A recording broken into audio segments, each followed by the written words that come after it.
आज मैं आपको तमिलनाडु में मदुरई शहर के फेमस करोड़पति बन परोठे वालों के यहाँ लेकर आया हूँ, जो 200 किलो मैदे का स्विमिंग पूल बनाकर रोजाना हजारों बन परोठे बनाकर बेचते हैं, जिसे लोग केले के पत्ते पर चिकन और मटन के साथ बड़े चाव से खाना पसंद करते हैं। जिसको बनाने के लिए सबसे पहले सुबह के 10 बजे मैदे के कट्टे लाए जाते हैं और एक मैदे के कट्टे का वजन 50 किलो होता है और ऐसे लगभग 4 कट्टे लाए जाते हैं और इन कट्टों को फाड़ कर एक बड़ी सी टेबल के ऊपर फैलाया जाता है और इसके बाद यहाँ पर लगभग 5 से 6 लोग आते हैं जो इस मैदे का स्विमिंग पूल बनाते हैं। तो देखिए, चारों तरफ से मैदे को फैलाने के बाद इसके बीच में गड्ढा सा बना दिया जाता है और उस गड्ढे के अंदर यहाँ पर अंडे फोड़ फोड़ कर डाले जाते हैं। भैया अंडे क्यों डाले जाते हैं मुझे नहीं पता, लेकिन भैया जी ने मैंने पता करने की कोशिश की तो भैया ने बताया कि आमतौर पर जो नॉर्थ इंडिया के अंदर खमीर पैदा करने के लिए ईस्ट डाली जाती है, वो यहाँ पर अंडे और दूध का इस्तेमाल करके यहाँ पर खमीर पैदा की जाती है। फिर यहाँ पर पानी की केने लाई जाती हैं और लगभग 2 पानी की केने इसके अंदर डाल दी जाती है। लगभग 40 लीटर पानी यहाँ पर इसके अंदर डाल दिया जाता है। फिर यहाँ पर अपने जितने भी साउथ इंडिया के अन्ना होते हैं वो यहाँ पर इस मैदे को गूंदने में लग जाते हैं। और देखिए भैया किस तरीके से इस मैदे को गूंदा जाता है, क्योंकि भैया 200 किलो मैदा एक साथ गूंदना अपने आप में बहुत ही ज्यादा काबिले तारीफ का काम है। और भैया ये जो कारीगर होते हैं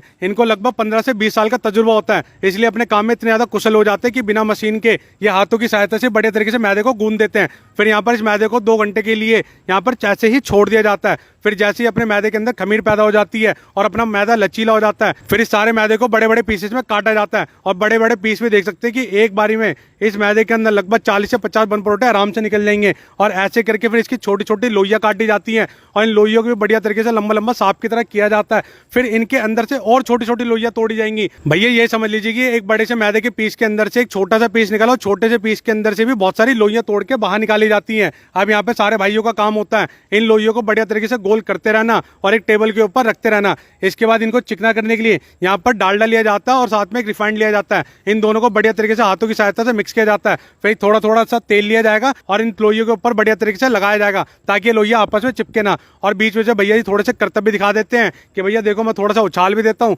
भैया जी लोग कहते हैं कि साउथ इंडिया का खाना बहुत ही ज्यादा हेल्थी होता है, लेकिन ये देखने के बाद मुझे ऐसा बिल्कुल नहीं लगा, क्योंकि भैया हो सकता है कि इसके अलावा जितनी भी चीजें होती है साउथ इंडिया में बहुत ज्यादा हेल्थी हो, लेकिन ये बन परोठा मैं बिल्कुल हेल्थी नहीं कहूंगा, क्योंकि इसके अंदर तेल और डालडा बहुत ही ज्यादा मात्रा के अंदर डला होता है। क्योंकि आटा गूंदने के टाइम पे भी यहाँ पर तेल डाला गया था और उसके बाद इसको पकाने के लिए और बेलने के लिए भी यहाँ पर तेल का इस्तेमाल किया जाता है। और फिर यहाँ पर इन लोइयों को बढ़िया तरीके से जैसे नॉर्थ इंडिया के अंदर लच्छा पराठा बनाया जाता है, रुमाली रोटी बनाई जाती है, वैसे यहाँ पर इसको बढ़िया तरीके से लचीला होने के बाद लंबा लंबा खींचा जाता है और इसको बढ़िया तरीके से गोल गोल फोल्ड करके यहाँ पर अपना परोठा बना दिया जाता है। फिर यहाँ पर जितने भी अपने मैदे के परोठे होते हैं इनको बड़े से तवे के ऊपर तेल के अंदर यहाँ पर अच्छे तरीके से फ्राई किया जाता है और देखिए बढ़िया तरीके से फ्राई हो जाने के बाद इनको दूसरी तरफ से फ्राई करने के लिए यहाँ पर पलटा जाता है। तो देखिए एक बारी में लगभग यहाँ पर 40 से 50 बन परोठे एक तवे के ऊपर सेके जाते हैं और जैसे बढ़िया तरीके से सिक जाते हैं भैया जी यहाँ से इनको उठाते हैं, जितना इनके अंदर एक्स्ट्रा ऑयल